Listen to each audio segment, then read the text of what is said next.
Hi, everyone. Welcome to the Inovia Conversation. I'm Steve Waltz. And I'm Jeff Progulski. And today's podcast is going to be called Cracking the CRM Code. Are you excited about that, Jeff? Ooh, I am. You know how much I love CRM. That's right. And so we thought instead of getting into this deep kind of a conversation about the software, to kind of really talk about how CRM in general, the failure rate is so high, Jeff. I don't know. Do you have any idea, Jeff, how many CRM implementations are considered failures? Let's see. As a percentage, how about like 25%? You would think that because in the ERP world, they say 30% of ERP systems never go live. It's actually the failure rate for CRM implementations is double that. It's about 2/3 of CRM implementations are considered failures. Oh no. Yeah, it's amazing to me because if you think about it, an ERP system, you have the full functionality of your business. You have, you're running your finance, your manufacturing, your distribution, all these things working synergistically together. You think there's more things to go wrong versus kind of managing your contacts. But so I think it's an eye opener to some people when they hear that level of failure. Yeah, absolutely. And so actually just taking a step back for maybe our two most passionate listeners, both our wives, what does CRM stand for? That's a good question, right? It's it could be customer relationship management. Some people call it contact relationship management, but I call it customer relationship management. Got it. Okay, just clarifying. Okay. So you're saying that 2/3 of CRM implementations fail. And so our podcast today, you are going to share some nuggets about cracking the code of and making like how to make your CRM implementation more successful, or just how to use CRM more successfully in your business. Well, I think one is setting the right expectations of what CRM is.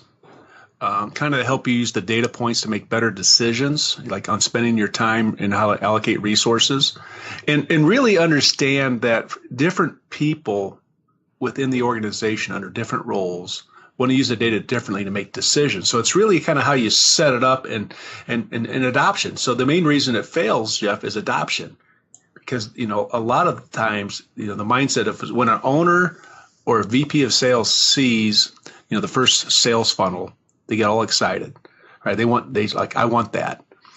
And they kind of want to use it for forecasting. They kind of want to use it for tracking things, but it kind of defeats the purpose of what it is. It's a contact management system to really help the salespeople manage their accounts. So that's where kind of the failure is, because if it's not set up for the sales team correctly, then the adoption is poor, that it fails. So I think that's what this discussion is going to kind of lead into. Got it. All right. Well, that sounds good to me. So what's your first nugget of truth? So let's kind of get into why do you even have CRM? And when I usually, if I'm talking with the leadership team or an owner of a company, that's the first question I want to know. Why did you choose it? Well, we saw the sales funnel. I want to be able to track my sales. And the question, the answers are profoundly different. And I always tell the leadership teams, look, you don't want it for, being Big Brother watching over your salespeople. It should be a coaching tool, because in this world that we live in, there's a huge shortage of developers in the ERP world. There's even a bigger shortage in this country of professional salespeople. And when you get those top 5, 10%ers, and all they hear from owners or their bosses is, you need to make more sales calls, or you need to do this and do that, and you're kind of being watched. Well, they can go elsewhere because they're in high demand. So I think, the question is why do we have it? Because CRM is really a decision-making tool. It's something that doesn't make people magically better. Another question I get from higher ups is, well, will this make my bottom performers better? And the answer is no. I mean, if they're a bottom or a mid-level performer, they're there for a reason. This is going to give them a tool to help them, but this is also going to give you a tool. So I think what we'll do is kind of talk about how to make this successful. And the number one thing you can do is make it for your salespeople that they want to use it. So we're going to reverse engineer this. So instead of having the mindset of, hey, let's do this from the top down, we're going to take it from the bottom up. So if I'm a salesperson and I've been able to sell before CRM, then my mindset is, how's this going to help me? Okay. So it should be set up with the mindset of how to help the salespeople identify their greatest opportunities. Then that helps them really understand which deals and customers they should be pursuing, and then really put the account plan in and how they can best pursue each opportunity. Because at the end of the day, it's the pipeline. And, Jeff, you're kind of on a sales team with me, and, we put things in our pipeline. And is the pipeline healthy? Is it the right size? And is it real? That's a question that I like to ask people, because for almost every deal that a salesperson puts in the pipeline, in their mind, there could be another one. So, Jeff, let me ask you a question. So on all your opportunities that are in our CRM, do you have any other deals that might be in your mindset that could be in CRM? Shh. Yeah. Yes, I do. Tom's not listening. Tom, our boss, doesn't listen. Yes, I do. Right. Okay. It happens because it's really, when do you put it's people don't talk about a lot, but when do you put that deal in the pipeline? Because in CRM, you're a slave to your opportunities. Okay. Your opportunities, depending on how you scope them out, how you stage them out, is going to give you the snapshot of really what your deals are, what stage you are in the deal, and then how you can take those dollars in the pipeline and kind of use it for a forecast, right?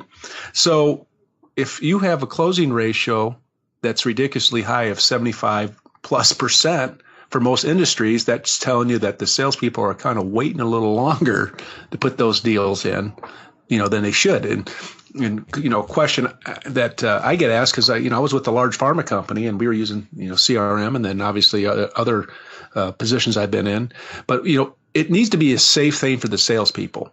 So a question I had come up when I was presenting up in Canada was, what's better? Is it better to have a salesperson have 10 deals in, maybe in the pipeline that's 2 million, but an 80% close rate, or is it better to have somebody have 50 deals in with a 40 to 50% close rate at 4 million, 5 million? And my response back is, what's real? If you feel it, once you get past the, hey, hello, how you doing, that let's have a conversation, I think that should be an early entry into your sales pipeline. Okay. Because, it's sales is an emotional job, Jeff. I mean, I'm sure, have you ever had a deal that you thought was a done deal, and then you're driving home and then you find out it's not a done deal? I have, or I've had. I could actually. We should have a whole podcast about how I lose deals. how many deals I lost this year by Jeff Pergalski? I don't know. If this company was acquired by a bigger company. Oh yeah, so absolutely. You feel like it's in the bag. Like you've made your value proposition. You understand the needs. You've delivered a great solution, and everyone's on board, and then you find out maybe it's not the drive home, but maybe it's the next day. Right. Sorry, Jeff, we're going another way. It's emotional. If you've never, we also, there's an adage, right? Everybody is part of the sales team, but not everybody's a salesperson. And salespeople deal with rejection 70+% of the day. And people just think salespeople get used to it. I've been in this field for over 30 years. If I lose some deal that I've been working, whatever, it still hurts. But the mindset is next, and you have to go on to the next one, because you always want to look back that I do all the right things and so forth. So CRM can help you, manage that journey of the contact. Now, I talked about the salesperson's point of view of how they want to look at it. Well, sales managers have a different kind of point of view. When they look at it, they kind of always want to see the dollars and, kind of forecast. But one thing that CRM can help them, they can help identify, do they have the right people in the right role? I've been fortunate enough to, in my tenure of selling, that I've met some of the greatest salespeople that I've ever met, through consulting or just relationships. And, this whole 80-20 rule kind of comes into play. But really, it can be the 90-10, because if I'm a sales manager and I'm looking at CRM and that I'm seeing somebody in the pipeline that's maybe getting a lot of deals in but not closing it, Now that's kind of telling me maybe they need some coaching. Maybe I need to help coach them on closing, or the opposite. Maybe they have a small number of deals, but they close a lot. Maybe they need some coaching on prospecting. And, if you're fortunate to have a Scott Barsotti type person that just wakes up and wants to sell and close out deals and just go on to the next one, then you're fortunate to have a hunter. And so if you got a hunter busy all the time, Jeff, that's just doing administrative things, and the other people are kind of the farmers where they kind of manage their territories and rather have the deals brought to them, it gives you that snapshot of looking at how to allocate your resources. Maybe we get this person out in front of people more. So, but also sales managers can use it to help identify, the biggest challenges and opportunities and how they allocate their time, like I said, with their reps. And where it also gets lost is, so now you have the leadership. Okay, depending if you're in a small, medium, or a large company, leadership, if they're using CRM just for forecasting and they want it all done and you bring it from the top down, it never goes well. But one thing that they can do to help make it successful, and their viewpoint should be is, am I providing the right direction to my sales force? If you're seeing lots of sales calls and not a lot of good results, well, maybe either it's the product or the service, or maybe the marketing message, or are you getting to the right people? It's having those conversations with your sales leadership team. And, another thing they can do is maybe, do they have enough headcount to achieve their business goals? And, identify, do they need, to have either right training and the tools to help each person kind of do their jobs. And it doesn't stop there. This is, I remember having conversations with sales operations and marketing and finance. They're looking at the CRM because they want to focus on what they need, the data, to help them make the key decisions.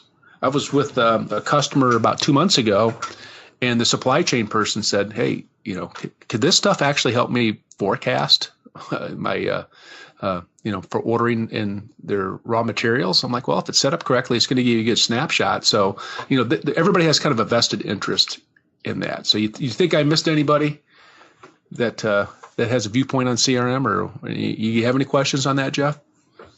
No, like I find that, even as we here at Innovia use our CRM software, it's different, and CRM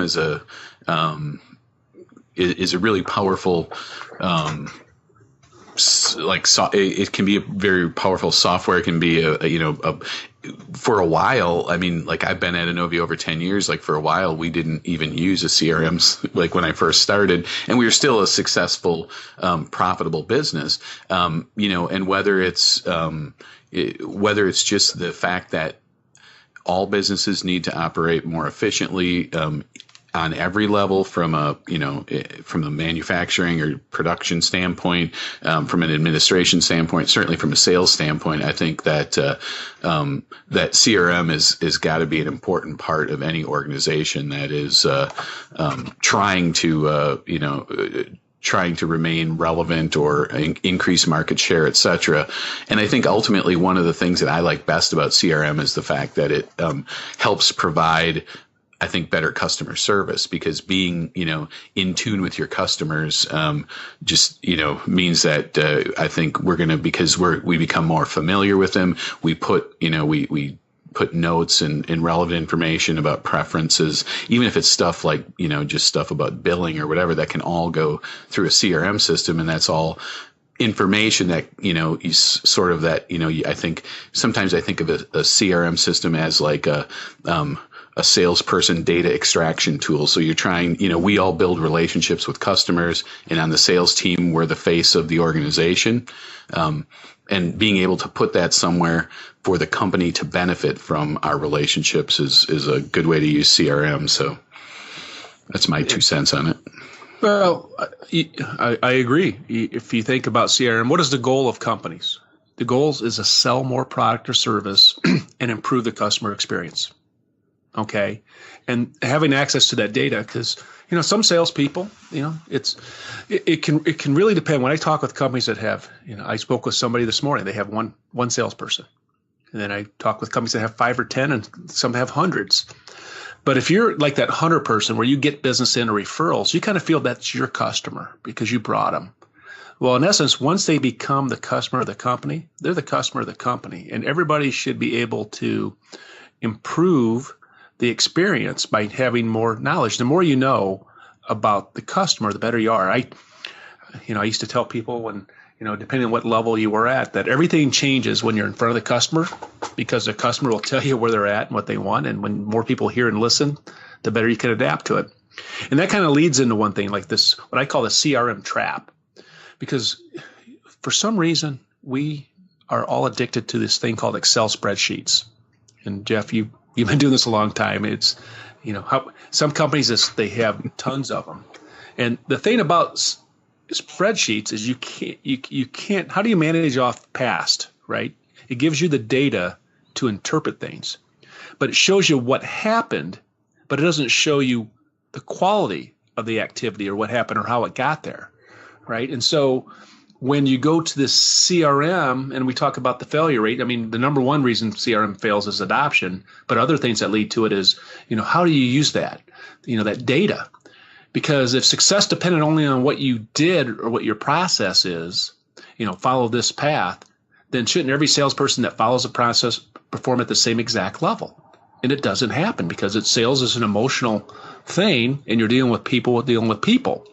And so we want to use the data on spreadsheets to help us, but we need to help us use it for coaching opportunities, right?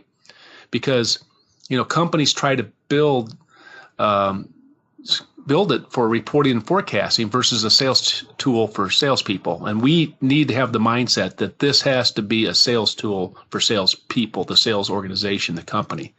Because we need to understand the what, right, which is in the data of the spreadsheets, but we also need to understand the why. And you only deal with that is when you're interacting with your team and your team is interacting with your customers. So let's kind of get into, Jeff, why CRM adoption fails. I'm sure you've had those conversations, right?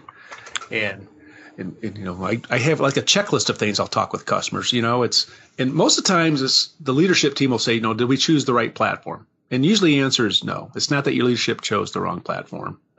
And it's not even that your sales team didn't commit to driving adoption. And, we have consultants go in and even talk with our customers. And, and most of them are trained the same way to kind of set it up. And then, they think that the salespeople are resistant, and up front, they're normally not. And this is probably over 30 years of being in sales and dealing with marketing and all the, different types of levels of industry. And the research I've done, Jeff, there's only one reason why your CRM adoption stinks. Do you know what that is? Do you know why that is? Have you been to my session?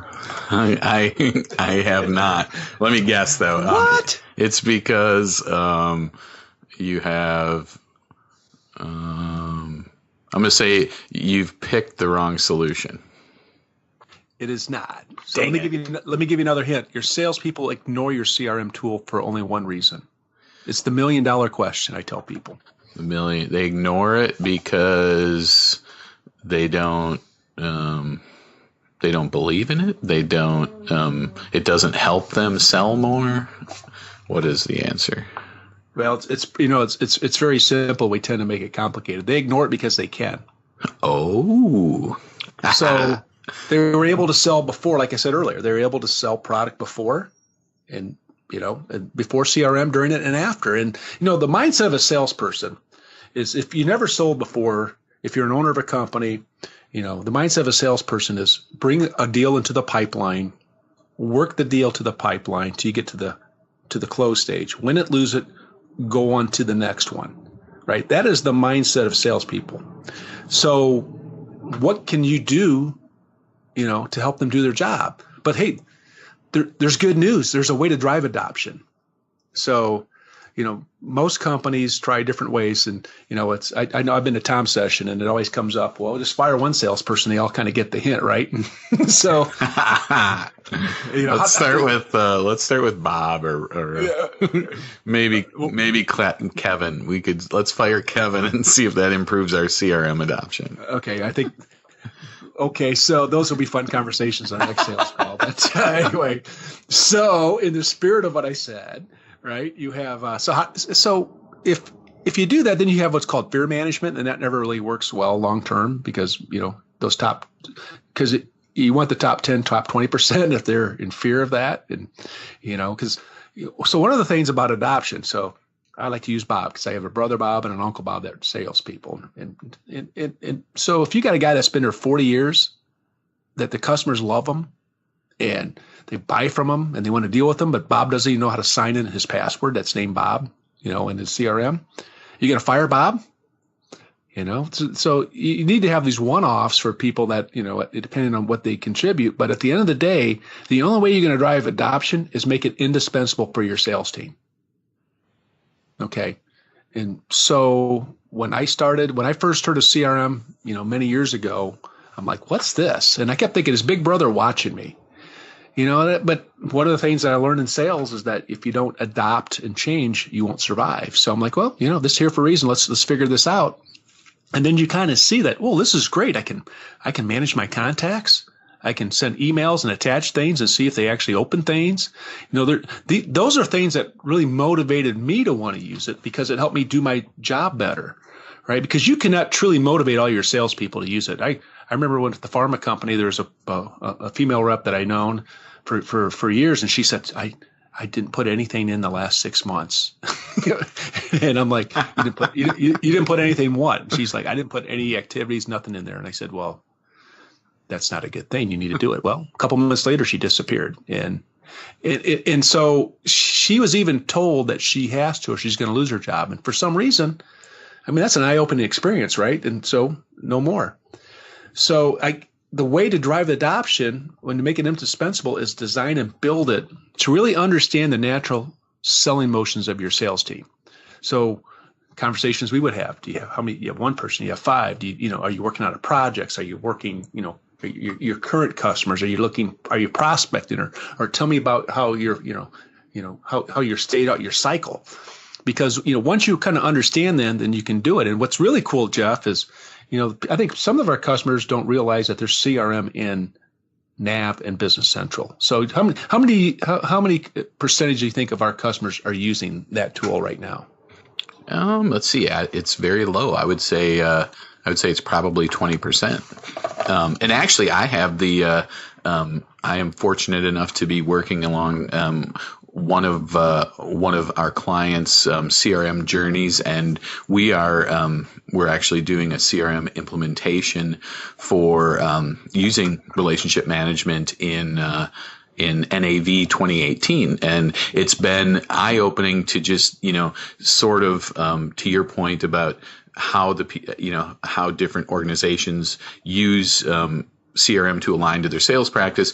And then even like the techno nerd in me, like what devices are they going to use to interact with their CRM? Like, so we're designing role centers that are optimized for the mobile client, and then a different role center that's optimized for the Windows client, because for the sales manager who wants to see more summary level information, not the day-to-day grind of interactions and tasks and stuff. So I would say that that while probably only 20% of our customer base is using relationship management in the software they already own, every month, I'm having more and more conversations about, what can this, what is relationship management? How can we use it? And I know that you're always being asked to present on this topic, and people are watching your webinars and stuff. So it's clearly, it's gaining momentum in the ecosystem. It's with the message that Microsoft's delivering, right? In AI, we talk about Internet of Things. It's where are we in this cycle? So it's how to use your data to sell more product and increase the customer experience. So, here it is. And as I said earlier, how do you make it indispensable for your sales team? What's really cool is, let's say you're using Office 365 and maybe, NAV 2017 and newer, or BC. And I know you've done this, Jeff. You kind of integrated Outlook along with their ERP system, and salespeople can actually now function out of Outlook and do sales quotes. Am I correct, Jeff, on that?